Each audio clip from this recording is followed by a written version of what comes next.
Well, how are we doing, everybody? Hope the apocalypse is treating you well. Today, we're joined by a very special guest, Ken of Ion Radio. They do fantastic Star Wars Armada reports and great Battletech coverage as well. So maybe you've watched his channel before, but he's come on. We're going to help him build his list, and hopefully we'll get a W in the Ken column with this list. So John is going to be running some Galactic Republic, and Ken is going to try and out-robot him. So we're going to have a link to the description, or a link to the video in the description below, and a link to Ken's list. So we're going to go through a number of stuff. Firstly, welcome to the channel, Ken. Lovely to have you. Thanks, James. Great to be on your show. I enjoy your list building episodes. So really looking forward to see what we can put together today. So normally I build just based on the comments of what the person wants. And normally I don't have a chance to interrogate them as to what they prefer. So the first question is, do we know roughly an idea what kind of commander John is bringing? So off the top of my head, no. However, knowing John, I suspect he's probably going to bring Bale. We know he's going to be Republic, and I think he's going to try and leverage Bale's command capabilities for this next battle. And I'd say that's probably the situation. Because I don't think Kenobi is strong enough with only the one redirect on those ships at the moment. So then, my next question for you: which are you happier playing? Are you happier being the first player, or are you happier being the second player? That So I think in this case, let's try and get a bid and go second, and let's force John to play an objective he doesn't want to. And then that gives me the opportunity to make my shots after he moves into my kill zone. so generally, roughly, what does your bids end up being? Like, what's a high bid for Ion Radio? Well, I think the largest bid John has ever had has been in the vicinity of 20 points. Having said Okay. that, yeah, John can sometimes have some interesting bids and builds, but I'm guessing he's probably going to be somewhere between about 5 and 10 points. That's my guess. I honestly don't know. Okay, and does he normally want to go second? Kind of depends. Yeah. Sometimes John will build up his fleets in such a way where he can go either way and not really care. By the way, folks, we normally don't suggest building a list just to beat one opponent, but this is like Ion Radio fans know we need to get some more W's in the Ken column here. So, like, the gloves are off. You don't come to this channel for friendly Sunday League lists most of the time. I'll also build those, but for this occasion, we're not going easy. John has had enough wins so far. So, which do you prefer? Kind of more squadron firepower, or do you prefer ships, or do you like the balanced kind? I'm kind of more in the balanced category, and I'm really curious to see what we can get some of these droid fighters to do. In the last 3 episodes that we've done with Clone Wars, John's fighters have been very effective. And one interesting thing that we've noticed in our playthroughs of Clone Wars, there tends to be a huge squadron battle at the beginning in turns like 2 and 3, and then all the ships really start hitting each other in 4, 5, and 6. So I think a balanced approach is really the right way to go. Okay, so we'd probably do a mix of bombers and fighters with a bit of Grievous thrown in because. Uh, so if he's leveraging Bale, and that's what we think he's Hmm. doing, Bale is kind of the hard counter to Dooku. Right. So we probably talking about Kraken. That's what I was thinking. Now the other thing is clone gunners are horrifically good. Yes. So we're probably at least talking one munificent. So in Hmm. that case, we're probably looking at uh, to start with a munificent star frigate rather than the comms, simply because All of right. the ECMs. Um, just the not being able to brace is so hard a lot of the time. Um, and so problematic. You take so much damage in the Clone Wars when you don't get that brace. Right. Um, so we're probably putting Kraken on the Star Frigate. Um, so let's start with that. So then LTT seems to be just the go-to Got a lot of turtle red destroyer. dice in those Munificence, Yeah, and the side arcs on those are incredible. So yeah, I would agree. and the flak. Reaching Oh, out to most reds definitely. and being able to just target that one squadron. Now, Hmm. have how do you feel? Because I've read in your Discord, and by the way, if you're a fan of Ion Radio, you really should join their Discord. We'll have a link down below. But you were talking about, for example, order of activations, and sometimes that you sometimes you getting to the exact order of operations can be the trickier part. So, how Hmm. do you feel about Wat Tambor on the flagship? Because I feel like we put Kraken out there as kind of the bait for John, where he'll go in swinging for that one, but then we'll just go and then we activate and then we Wat Tambor kind of the shields back, get rid of everything. Yeah, actually, I was thinking that might be an interesting combination to really try and pull off. I think we can really gain a little bit more staying power with the fleet, specifically with Wat Tambor. So then, if we're going with Wat Tambor, then with a munificent, obviously stacking, Tide of Progress is great, but there's Hmm. always a chance you're going to hit a crew card. So if we Right. stack it with potentially Tide of Progress and medical teams, so then sometimes you'll be able to go, oh, there's a rock. Oh, I don't care. I'm jumping straight on and it doesn't matter. Whatever I hit is being discarded straight away. In addition to giving you survivability, it'll give you that little bit of like, oh, I'm an acclimator. I maneuver like a brick. I guess Right. we'll just dodge around your side arc. So if we go like a tide of progress with medical teams, um, now Hmm. with the blue slot, we're going to come back to it Okay. because there's a couple of ways we can go. There's not a lot of dice fixing in Clone Wars, but we have it on Kraken and we've got LTTs. You don't have a lot of blue dice on a Star Frigate, but you're always getting the crit if you want, if you're procking Kraken. So we'll come back to it because we're going to take a look at the objectives. Objectives can definitely change what we're going to do in that regard. Um, now, we're gonna need some squadron pushing, and a star frigate is not exactly brilliant for that. So Mm-mm. I'm thinking two hard held transports um, All right. are probably the core of our squadron pushers. Um, and then with squadrons to give us a bit of flexibility, and just because he's really so good, we're going to start off with Grievous.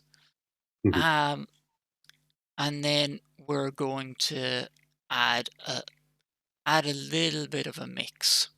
So we probably want to keep about 80 points of squadrons, keep it to about 80 points. We All right. don't want too many points if we want to keep it balanced. 80 is about kind of that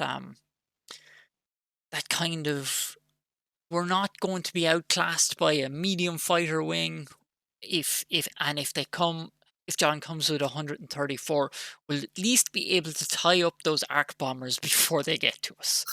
Um, so probably talking Grievous. Um, with that, because we're like normally I'd throw in some droid TIE fighters and have some uh, reserve hangar bays on the fleet, but because we're going with the Star Frigate, it has no offensive slot. Um, Right. so I'm thinking we actually probably just have uh, another ace potentially. So, for example, we want probably an anti-fighter ace there. So we're probably thinking the cheapest one, which is the Hadar Chal. It's got the scatter. Um, it's got Mm. free attacks. And it just kind of it can annoy ships as well because let's say you rest your fighter all gets tied down. This can just hang out the back of an acclimator, and if that acclimator moves, red dice, free red dice. And if it stays in the middle of two acclimators, it'll get a red dice on each. Um, and then we probably gonna stick with just some maybe two vultures and two normal hyena bombers. Well, actually, a hyena bomber and 404, just simply because DBS Oh, 404, uh, the damage potential there is great. So that's like 82 points of fighters. The one thing I have to say, I find it very hard to build cis balls, mainly because there are no pilot pictures. I always find it the hardest to kind of differentiate them. Whereas, like, okay, Imperial squadrons all look the same as right. well, but they've got like dodgy PR perfume names on the lot of them. These are all Calvin Klein model names, or and you've got they stand out. The marketing department worked on it. Valen Rudolph smells of brimstone, whatever fucking cologne he's wearing. Um, whereas kind of the droids, I'm like, I know what the ability is. So DBS 404 is the guy who does damage if he's touching and does an extra dice. Um, and the Hatter Chal one is the one that when you move away, it gets the free attack. So this Mhm. is, we don't have enough squadron commands to command all of these right off the bat.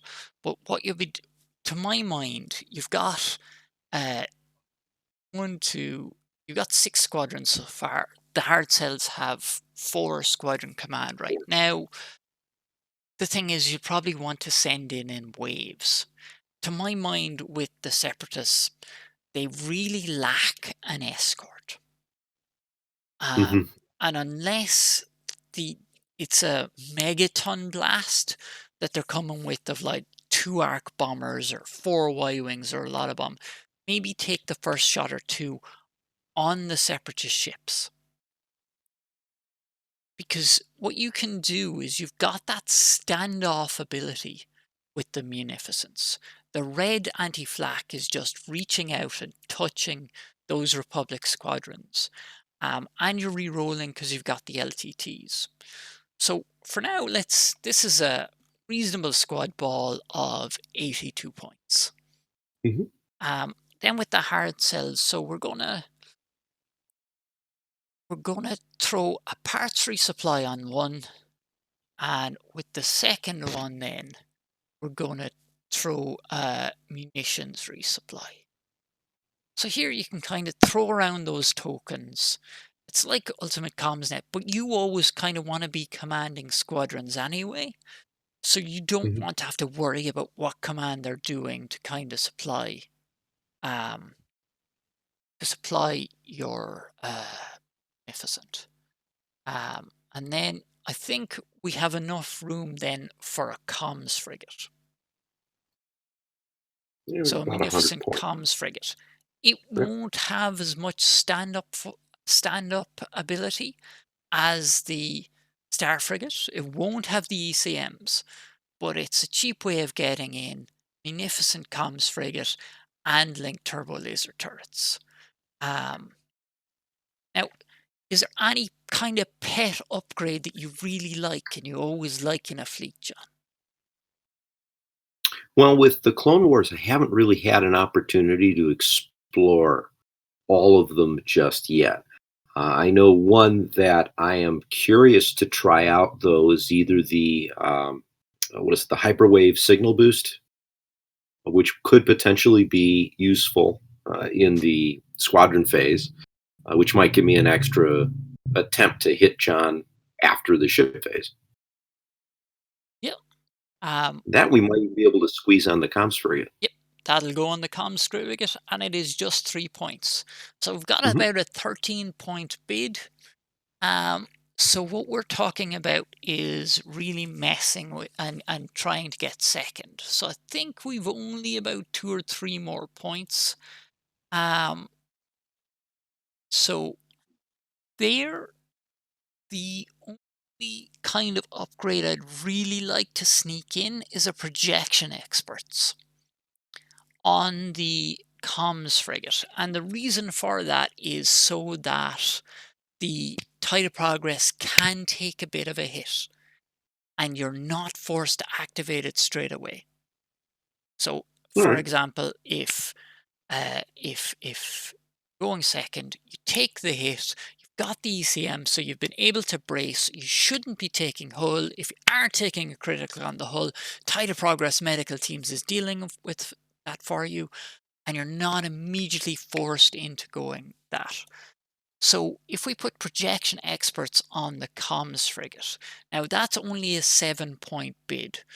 So from what we're talking about, that's probably not going to win the bid. So then we'll just see, can we uh, pare it down a little bit?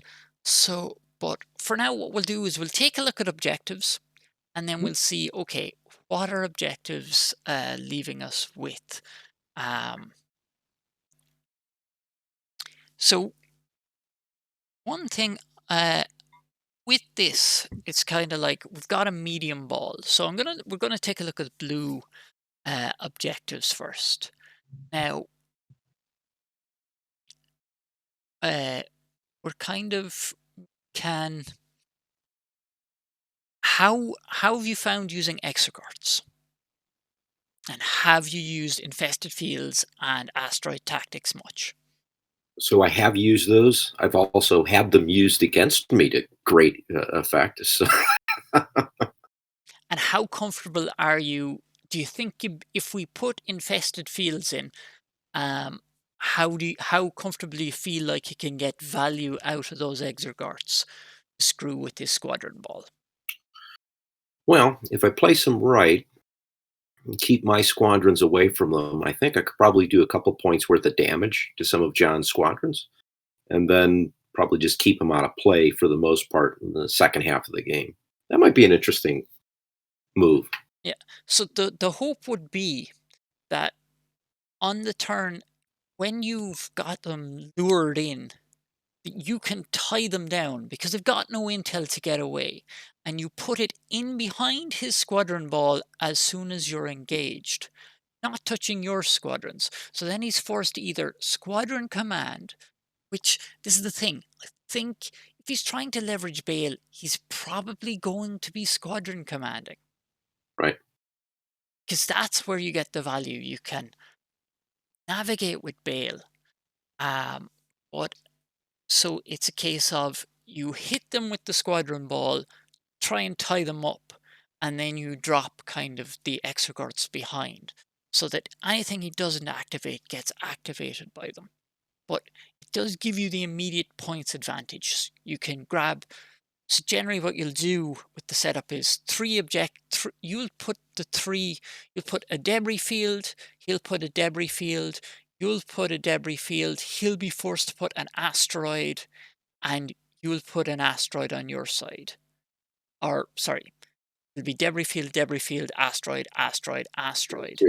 and then Mhm. you grab the 3 points straight away putting the exergarts on his side so that in order for his squadrons to grab them, they have to get in range. So then you're kind Right. of up 45 points to 30 straight away. So then you're forcing him onto the back foot a little bit.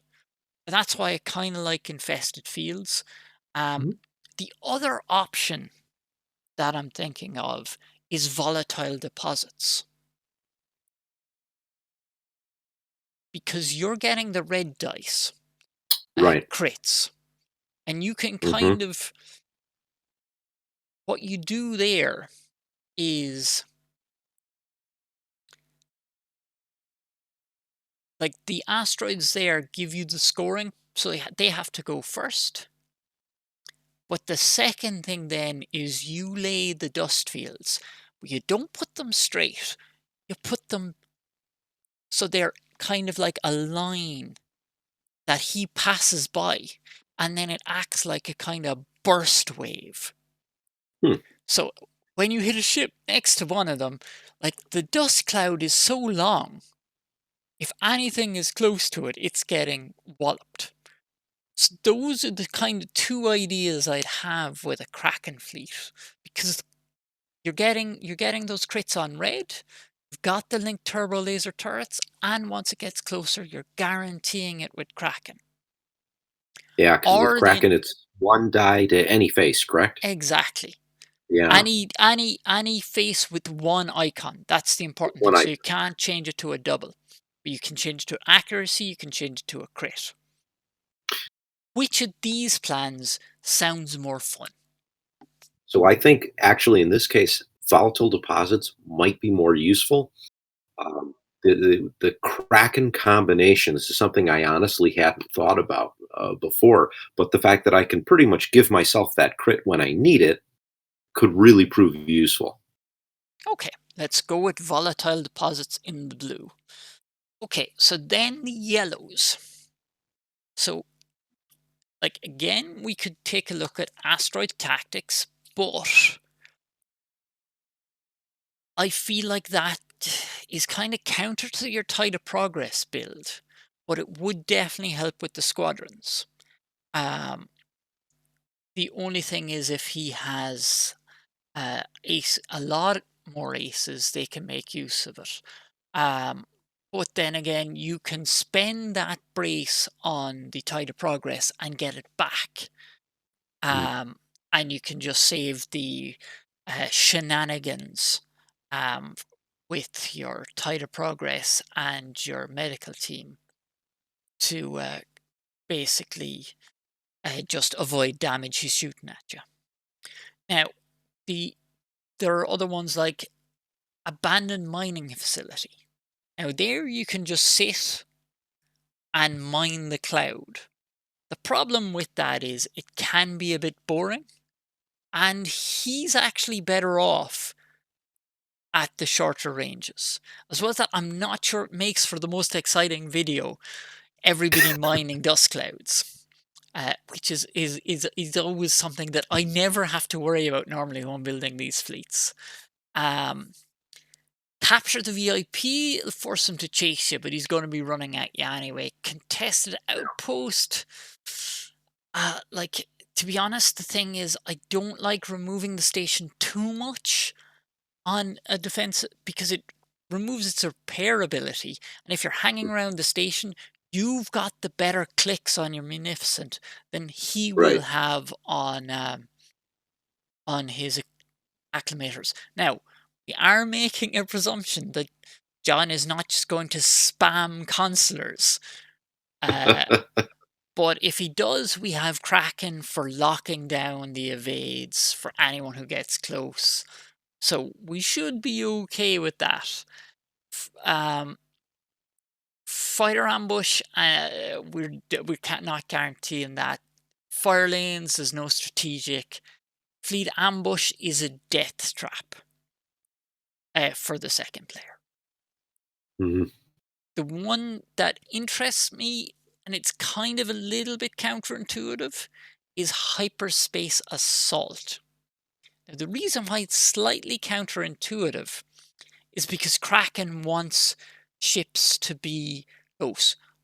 So sometimes it's going to put us a little bit off, but I really like Hyperspace Assault because as long as we're not up against a horde of consulars, acclamators do not turn around well. And also, you have, for example, your tide of progress at red range of the acclamators, and suddenly your comms frigate shows up in the back of the acclamators. Then you're getting those accuracies or criticals or whatever you want because you're just sitting behind, shooting into their rear. Hmm. And then he's got to rush forward, at which point he'll be in range 3 of your other ships, your blocking hard cells or whatever. Um, and that way you kind of so hyperspace assault is one I'm a fan of. Um, and so I think hyperspace assault or asteroid tactics. I'd suggest asteroid mining facility, but again, I don't think that's going to work too well for a video of like turn one, I mine points, John mines points, you know.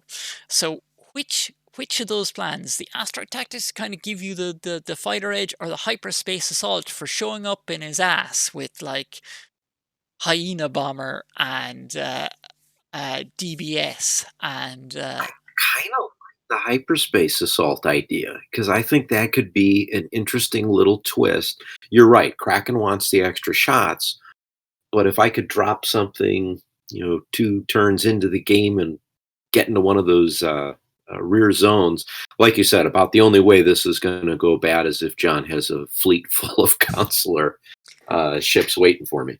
And the thing is there, if he does, he may not have a good way of commanding squadrons. So True. then hopefully your squads should be able to just jump in there and kick the living daylights out of them. Okay, so then I think we've got to try and find a good red objective that he's not going to like. Hmm. Um, and like with the problem with red objectives is always like with Dooku, I had a plan for the video. We're just going to put in surprise assault, and he's never going to take that. Huh. The problem with surprise assault is bail. If we don't have Doku and he's got bail, he can get out of most of it. As well as that, if he takes enough, he wants to get the acclimator closer, um, which is the problem. Most wanted, we've got cheap hard cells, and we can just like really pile the long range firepower onto whichever target we have. Mhm. Um, but looking at other options, I don't think we've got enough. We'd get enough out of advanced gunnery. Your No. Magnificence are good at double arcing. Right. Blockade run is a fun one, but and you've got 4 ships, so there's 4 potentials to score, but it turns it into a knife fight rather than a gunfight, and the acclimators are far better at that close in range. Um, Close range intel scan is interesting because you're more likely to be getting those accuracies. Again, we'd add the dust fields. Yeah. Um, the ion storm would be good simply because you get to set up all the obstacles. Um, and you can kind of as well then he'll end up uh, ending up with a lot of objective tokens on his ship. You can use the Kraken critical to score off the objective then. Uh, and it gets rid of command tokens. So if he's using Bale, it takes away some of his flexibility. Um, and again, with Kraken, it's like, okay, you're giving a use for that ability to turn it to a crit.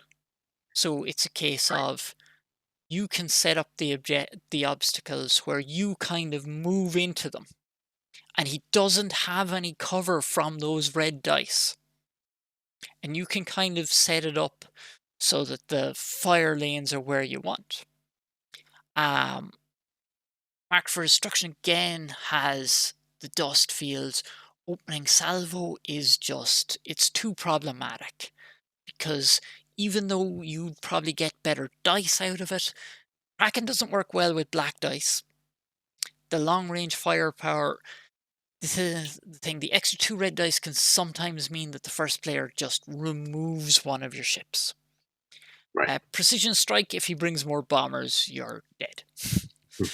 um, Rift Assault, uh, it's, have you played a lot with Rifts? We've actually played, I think, one or two games using the Rift Assault. Um, I've noticed in a lot of cases, depending on where that gravity rift is, you can completely control a portion of the board. John would most likely deploy in it because I think if you're deployed within a certain range, you're at speed 0, and then he'll just fly through it at maximum capability. And he's likely to have engine techs, maybe not. Let's take a quick look at the I don't Acclimator. know if you can have engine techs on an I acclimator. don't think they have engine techs because the speed 4 brick up the old. Now Haven't had the a chance to really get Horde through of these. Consulars will do that. So yeah, the Acclimator 2 definitely does not, and the Neither does the Acclimator acclimator. 1 does not. But they are speed 3. The thing is, they fly Yeah, like bricks. true. Um, So Rift might slow him down. it might work. Um,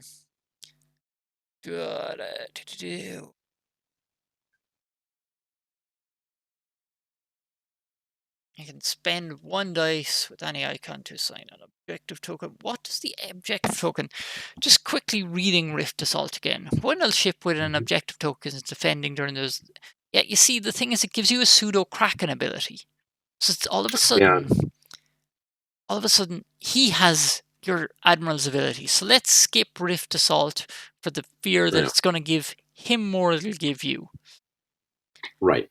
Um, And we don't need to give him a dual admiral capability, what with Bale and then in a Kraken like type ordeal. I'm actually thinking either close range intel scan or ion storm might be my best bets here. well, the Because again, problem with I'm the close finding, range intel scan is the dust fields. yeah, I didn't So, think of that. so if he can kind of slide up behind the dust field, you lose some of those earlier rounds of shooting. Hmm. The ion storm, yeah. The other option, and I normally don't recommend this because onagers, is station assault. Hmm. So you can sit on those stations and take your time. And then when he gets in close, he has a choice. Does he shoot the station? Does he shoot the ship? And all the while, the station can be used to heal you. And you can put them kind of, you can kind of force where he goes. Um, and targeting beacons is just not good enough as a red objective. It's like the planetary ion cannons objective. It's not a bad one, but it just I don't feel it just does enough most of the time. And you've got your LTTs and you've got your Krakens. So I don't know that you're throwing enough dice. I think Station Assault or Ion Storm are probably your good ones. So which Thinking sounds more ion appealing? Thinking ion storm might give me just a little bit more of an edge. I'm Cool. thinking. Let me look at it real quick. Let's see. Ship does not have an objective token. Let me pull it up. So yeah, you get to place all obstacles, which is nice. Mhm. No station, which is okay, particularly if he brings a high squadron. But it also means that his squads can't hide from the red flak coming in if you kind of set up a line. Um, and In a ship that does not have an objective token, ends its movement beyond distance 2 of any obstacle, or beyond distance 1 if that ship belongs to the first player, assign 1 objective token to that ship. When a ship resolves a repair command, it may discard its objective token. Each ship has the following critical effect. If the defender has an objective token, the attacker ship gains 1 victory token, then choose and discard 1 command token from the defender. If the defender does not have any command tokens, the defending hull zone loses 1 shield instead. So there it kind of, if he's repairing, he's kind of using up his command tokens anyway. And Hmm. okay, he's got bail, but he's only got 5 uses of bail.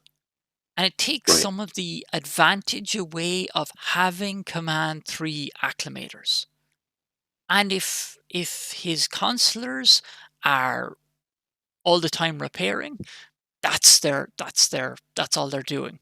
As well as that, if Swift return, the title on the consular wants to get its free movement, it's got to get up close Right. to those obstacles. So what we're looking at is Ion Storm, and the plan there is set up your defensive line of obstacles. Hyperspace Assault, jump in with a bomber, with 2 bombers and a frigate to kind of mess up. Or if he has a very big bomber screen, jump in with fighters to Hmm. protect that. You'll know when you see the build.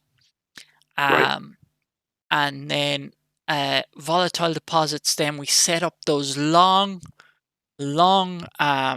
dust clouds. But obviously you've got to take the asteroids first Hmm. so that you force them into it. But after that, your priorities will be the dust clouds, controlling them. So we've got a 7-point bid. Um, Now, I'm just trying to think, is that, to be honest, if he puts in much more of a bid, like the 10 to 5 bids, has that, with the clones, since you've been shooting clones, how much has the bids been for those episodes? Because I find it's harder to get in a bigger bid for this kind of meta. So let me take a quick look at what we have been flying. Can And can John has, Can yeah, I just had a sound problem? Can you repeat that answer there? I just kind of sure, hit the wrong knob on the headphones. not a problem. Am I still on? Yeah, you're on now. Okay. So if I look at what we've done just in Clone Wars, we've had bids between 1 and 7. 7. So if we can find 1 point somewhere. So Yeah. let's keep the parts resupply and then Hmm. let's go with a comms net. So we still can move a token around, but it Hmm. gives us that bit of flexibility, you know? Yeah. And then we have an 8-point bid. So we're looking at a Magnificent Star Frigate, Kraken, Wat Tambor, Medical Team, Electronic Countermeasures, Link Turbo Laser Turrets, and Tide of Progress. And that's the kind of tip of the spear. Hmm. We generally, the way that ship will die, if it dies, is if it gets caught by 2 acclimators. So Right. while that'll be the tip of the spear, what I'd recommend is having a hard cell just behind it. When the first acclimator jumps to get into that black range, the or he sets up a kill zone where you're going to move and you're going to end up in black range of him. You jump the sacrificial hard cell in front to block the second acclimator and enable Kraken. Or if it's set up so that you'll be walking into the kill zone, you can do 2 things. You can jump the hard cell into the kill zone and ram it to slow down. Or you can do the crazy thing. If you're only going to be at red dice of those acclimators next turn, and they've both gone. And moving in puts you in black range of both. Go to speed 0. Go to speed Hmm. 0, and you take the first attack, no defense tokens, and then you use the advanced projectors on the star, on the comms frigate, and like the only danger with that is if he's got turbo lasers. If he's got serious turbo lasers, do the math. But these are the Right. things you can use. So keep, I wouldn't say directly behind it, but keep one of those hard cells near the back if he's trying to double team with acclimators, so it can jump in and either block an acclimator or block your move into the kill zone. Like you said, make it a sacrificial hard sell. Yeah, and you don't have to sacrifice if you don't, but just he is going to probably try and go ham for Kraken. Hmm. And like if you can keep an asteroid close that you can just jump onto, to get that obstruction, or maybe go somewhere where John is not expecting you to go. So then we have a hard cell transport with just a parts resupply, and Hmm. we've a comms hard cell transport with just a comms net. I'm gonna send you on the link. And then we've got the Munificence Comms Frigate, which is just the projection experts, the hyperspace signal boost, and the LTTs. We've got Right. Grievous. We've got the Har Shell. We've got 2 Vulture Diodes for just trying to tie people up, the Right. Hyena, and the DBS 404. Now, you can deploy everything kind of together, except maybe keep the DBS 404 off on a different side. So then, if he's going to go hunt down your squadron ball, and particularly if he's got a superior one, and you don't think you like, if he's got a fire supremacy ball, for example, that isn't too much of a bomber ball, don't do a ball. Do a long frickin' line. And then go, well, what are you going to stop? You know? And Yeah. Yeah. if even the line might be behind your ships as well, particularly if you've got control of the battlefield and you can move those obstacles, or those obstacles are not in the way. So if his fighters are coming in, they're coming into that red dice LTT flak. Right. Right. And because the thing is, if your squadrons get hit first, they're going to go down. You need to be hitting first. Now you do have the hyperspace signal boost to try out. So if it'll allow them to attack, but it means that, for example, you don't necessarily have to command all of them. Like if you can let Grievous sit in the pocket if he's already engaged. If he's got a bit of protection from screening fight, he can sit in there, but he won't get as much use. It's going to be like, for example, if you can. What is the range on hyperspace signal generator? This is a good question. Uh, that's a good question. At close long range, so it's range 5, which is grand. Bye. So you can leave DBS04 just sit and get pushed along by an acclimator, and then just Hmm. activate it with its anti-ship dice. And that's perfect because it's already touching. Tricks Right. like that is how I'd use it. So then you can use your squad commands to try and get your vultures to hit the opposing squadrons, tie them down.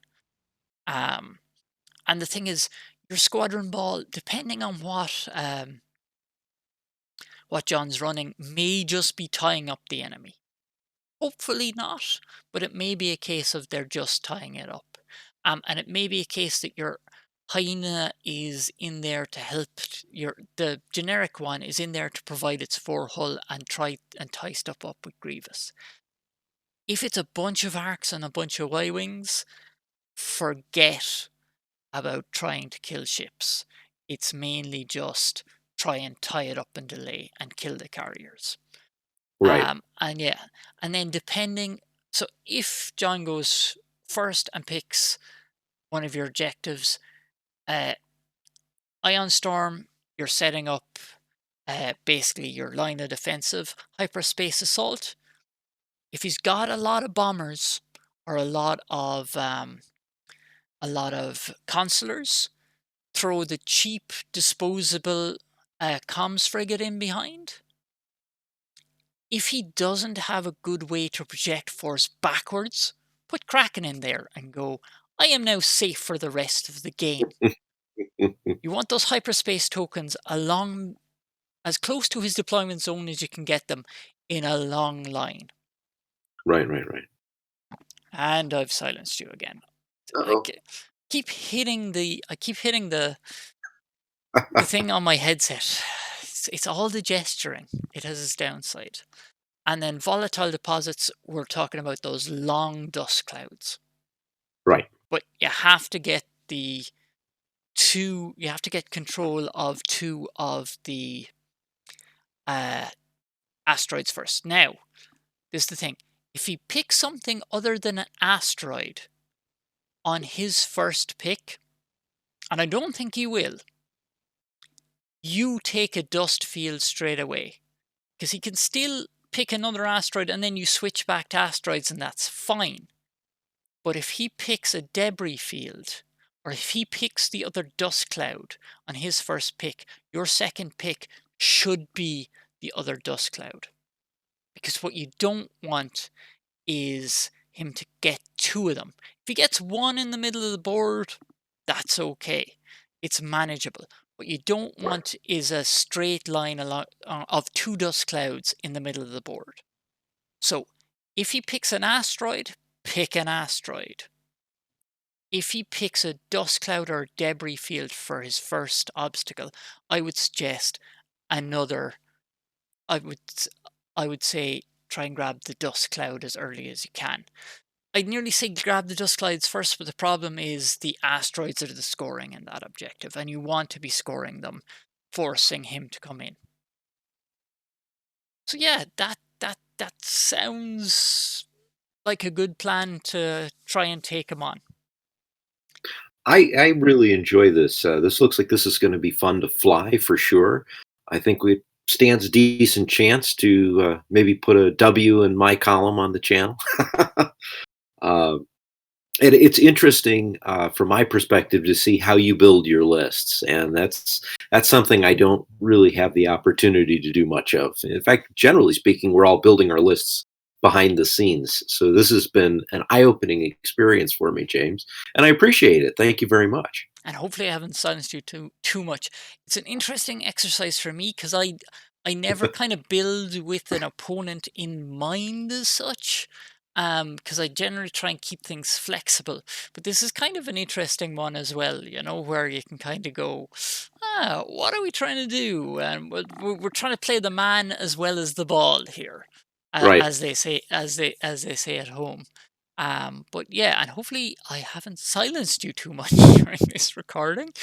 If you've watched Ion Radio, you know their production quality is way better and way more professional than myself. So this battle report will be coming out the same day, so we'll see this list featured in it. So I'll have a link in the description down below. We might go an hour early, so there's a bit of a sneak peek. But yeah, if you haven't subscribed to Ion Radio, it's a fantastic channel, particularly if you're a fan like me of BattleTech, as well as Star Wars Armadas. I think these are the two old fogey war games, to my mind.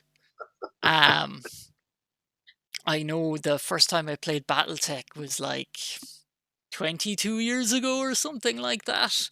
And Armada has the kind of Titans Legions. If you ever played that, Space Marine Titans Legions from Games Workshop feel with the revealing commands. So I feel like it's the slower, more deliberate war games. And I think that's why so many people like Battletech and Armada. The two tend to go hand in hand. A lot of people that play Armada play BattleTech. Not always the other way around. But I've been BattleTech, at least for me, I've been playing since the early, maybe mid '90s, so maybe a little bit longer than you have. But definitely another great game. Yeah. There was one point in the local game store where I was supplying all the maps and all the mechs and all the scenarios, um, which was a fun learning experience for everybody involved.